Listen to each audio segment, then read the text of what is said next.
Bonjour June the Girl. Bonjour. Merci beaucoup d'être mon invitée aujourd'hui, d'être mon coup de cœur. On démarre cette émission et c'est une grande première avec vous parce que d'habitude on finit avec le coup de cœur. Mais aujourd'hui, eh bien, le bonheur de démarrer avec vous et de vous découvrir. Merci d'être mon invitée pour découvrir votre univers musical que vous définissez comment, June?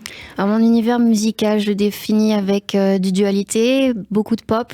Et dernièrement, je me suis affirmée avec tout ce qui est séries d'horreur, films d'horreur, quelque chose que j'affectionne tout particulièrement.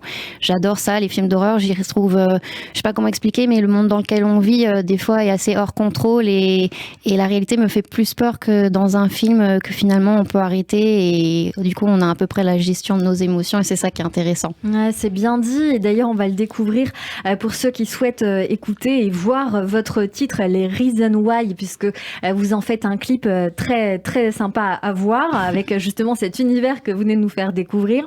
C'est une pop contemporaine qui déroule vos humeurs, c'est dit comme ça. Alors bien sûr, on va le découvrir dans un instant, mais d'abord le début. Vous êtes né à Paris, vous avez grandi à Marseille, avec un passage à l'adolescence en Guyane, Tout à fait. avant de revenir à Paris. Aujourd'hui, vous avez 28 ans et vous avez près de 10 ans de musique au compteur. Comment la musique est arrivée à vous ou inversement? La musique, ça arrivait assez naturellement. Je suis pas issue d'une famille musicienne ou passionnée par ça. Je crois juste que ma mère, à une époque, mais je ne connaissais pas cette époque vu que je n'existais pas. Elle a fini premier prix d'accordéon, mais c'était pas quelque chose qui tournait autour.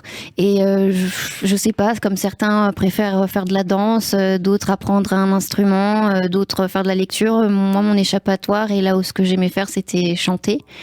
Très tôt, on a appris des comptines qu'on passait sur le radiocassette à la télé. C'est comme ça que en fait ça a commencé. C'est très marrant parce qu'on a Chantal Goya tout à l'heure. Oui. Alors j'imagine que ça devait faire partie Bien des sûr. personnes qui vous ont inspiré. Tout à fait. Bah c'est des classiques. Et après j'ai connu Laurie.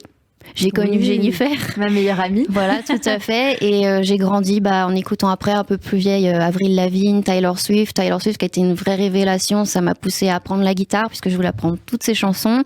Et après avoir fait on va dire cet apprentissage, j'ai voulu me lancer un peu plus dans la musique. J'ai tenté la nouvelle star.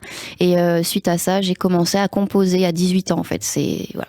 Il n'y a pas vraiment de choses il n'y a pas eu de révélation, c'est plus, j'ai trouvé quelque chose qui me plaisait, ça me faisait du bien et j'ai voulu continuer, ça a été assez naturel. Vous avez grandi avec ça, vous êtes repéré par Antoine Ezertier, qui est réalisateur de Vianney, Boulevard Désert, compositeur également d'autres artistes, et vous signez avec lui vos premiers titres qui explosent en radio, un premier EP déjà. Tout à fait. C'était juste avant le confinement, en 2020. Alors ça c'est le deuxième EP qui est de 2020. Le premier EP il était sorti en 2016, je crois 2015. Ouais, comment c'est ça, 2016. Ce premier EP? C'était un EP éponyme qui s'appelait June the Girl. Et donc après il y en a un deuxième qui s'appelle Emotional.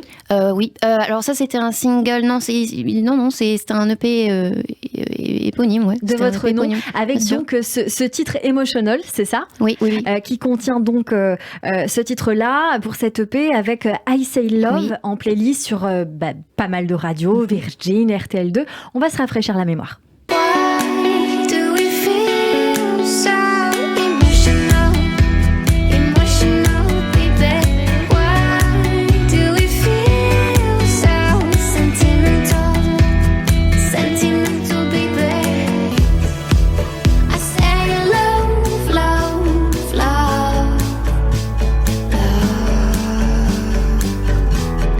Et donc, suite à ce succès, vous décidez de changer d'équipe pour changer d'image, aussi avec un nouveau label. Tout à fait. Qui s'intitule, et vous allez nous le dire, je crois que c'est Intense. Intense, oui. Intense, ça se dit intense, j'aime bien le dire en anglais, mais bon, c'est bien Intense. C'est un nouveau label pop et donc vous vous affirmez aujourd'hui comme une petite fille ou une femme peut-être, parano qui fait l'amour et la gueule avec donc cette EP-là, I'm the Girl, dont le titre est Les Reasons Why. C'est un titre tiré peut-être, vous allez me dire si je me trompe ou pas, de la série 13 Reasons Why sur Netflix. Ça a résonné en moi comme ça. C'est une influence, oui, bien sûr. C'est une influence. Je suis comme je l'ai dit, je suis fan de films d'horreur, de séries d'horreur, mais pas que. Surtout pendant les périodes du confinement et même avant, je me suis beaucoup réfugiée dans tout ce qui était séries et films. Et 13 Reasons Why, c'est une série, notamment la première saison, qui m'a beaucoup bouleversée, qui me parlait beaucoup. Très forte sur le harcèlement scolaire, sur la dépression à l'école. Tout à fait. Et je suis fascinée par la pop et tout ce qui est pop culture, donc essayer de créer à partir de tout ça, en fait. Voilà. Eh bien, on va découvrir la chanson dans un instant, Les Reasons Why. Mais qu'est-ce que vous avez voulu dire, vous, dans cette chanson-là ? Dans Les Reasons Why, oui. J'y parle déjà quand vous parliez de créer avec une nouvelle équipe, une nouvelle image. C'était pas une envie marketing, une envie de changer. C'était surtout mon histoire qui a changé, qui a évolué, et je me sentais plus en corrélation avec ce que j'avais pu faire avant, puisque comme je suis compositeur-auteur, je suis toujours très très fière de ce que j'ai fait, que ce soit avant, maintenant ou plus tard. Mais disons qu'on évolue, on grandit, et il y a des choses qui peuvent nous paraître passées. Et après avoir vécu beaucoup de choses, j'ai eu le besoin de dire autre chose. J'ai grandi aussi, donc le besoin de s'affirmer. Et les Reasons Why, c'est un peu une histoire je raconte mon mal-être qui finalement est assez universel. On a des problèmes qui sont universels. J'y parle de la dualité. Je parle du bien comme du mal, que je suis fascinée par le bien comme le mal. Je parle de ma folie qui me détruit certains jours, mais toujours ce sentiment d'espoir et l'envie de continuer. Je peux pas m'arrêter là. Je suis encore jeune, j'ai encore beaucoup de choses à découvrir, beaucoup de choses à faire. Donc voilà, j'essaye de pas me laisser avoir par toutes ces choses-là, mes problèmes. On découvre alors. Ce qui est autour.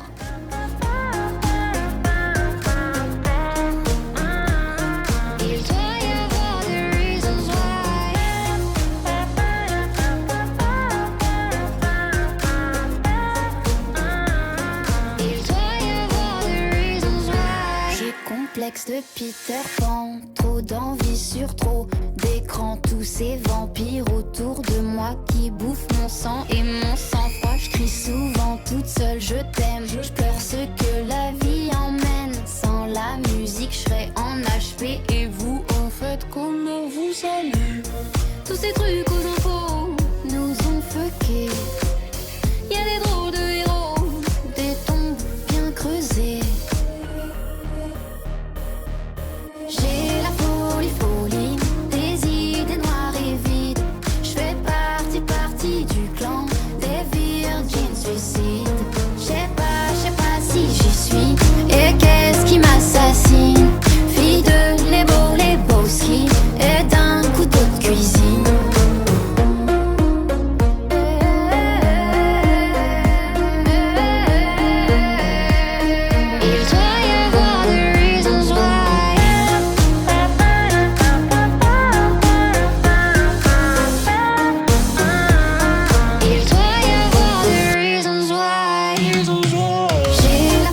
En train de découvrir les Reasons Why, l'anglais est compliqué pour moi, de June the Girl sur l'antenne de Radio J. C'est un titre qui sera dans le prochain EP de notre artiste June the Girl, qui s'appellera probablement I'm the Girl volume 2. De quoi va parler cet EP? On l'a un petit peu évoqué il y a quelques instants évidemment sur cette antenne. On a aussi envie de découvrir une chanson en guitare-voix puisque vous êtes en face de moi, June, et donc je vous laisse à votre guise. Ce sera quel titre? Alors, c'est la chanson Caval au Bates Motel, qui fait aussi partie de mon EP I'm the Girl, qui est sorti en mars 2020. Et voilà, c'est une petite reprise guitare-voix. On découvre. Alors. On est tous un peu Norman, un peu Bonnie, un peu Clyde. Thelma Louise, on a peut-être tous des idées bancales et peut-être tous une chambre qui nous attend au Bates Motel.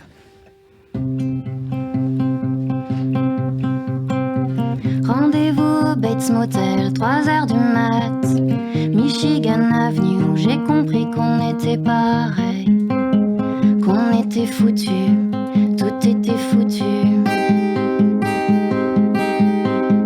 Toi trempé par ta cavale, avec juste une clé, pas celle de mon cœur, une Mustang et son rouge brutal. On était preneurs, on était preneurs, on était preneurs.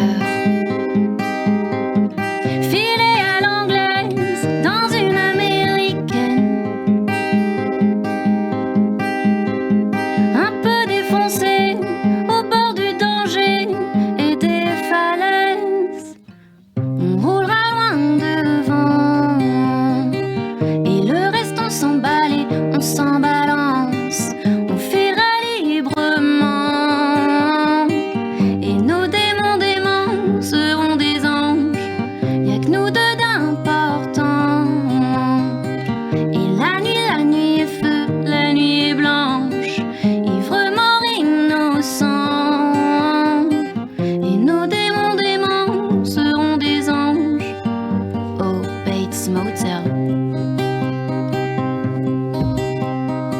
est tous un peu Norman, un peu Bonnie, un peu Clyde. Thelma ou Louise aussi des bancales, avec une chambre pareille au Bates Motel. Au Bates Motel. Au Bates Motel. Au Bates Motel. Merci beaucoup, merci.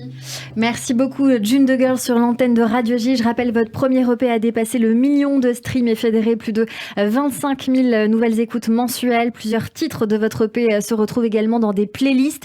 New Music Friday, exception française, pop fresh, francophone, alternative pop sur les plateformes Spotify ou encore Apple Music. Vous faites aussi partie de la compilation Douce France, parue chez Play2, entourée de nombreux artistes de votre génération. Récemment, vous développez des lives. Où est-ce qu'on peut vous écouter prochainement? Alors, le 16 décembre, justement, je passe à Paris sur la scène du Charlie. C'est dans le 11e. Au 52 rue Sébastien. Tout à fait. Et j'espère que vous viendrez nombreux et que vous braverez le froid parce qu'en tout cas, ce sera un concert de l'enfer. Et vous allez nous réchauffer, évidemment. Des dates live aussi en 2023 avec une équipe de choc, j'imagine. Vous dites que ça va saigner. Et toutes les premières parties, je crois, de Divaphone. Non, ce n'est plus d'actualité. Ah, c'est plus d'actualité, mais c'est pas grave. En tout cas, on sait qu'on peut venir vous voir le 16 décembre à 20h30, 52 rue Saint-Sébastien, Paris 11e. Merci beaucoup pour cette très très belle découverte. Merci à vous pour votre invitation. Mon coup de cœur sur l'antenne de Radio J. Allez, tout de suite, on va accueillir notre invitée, Chantal Goya, sur l'antenne de Radio J. Merci encore, June.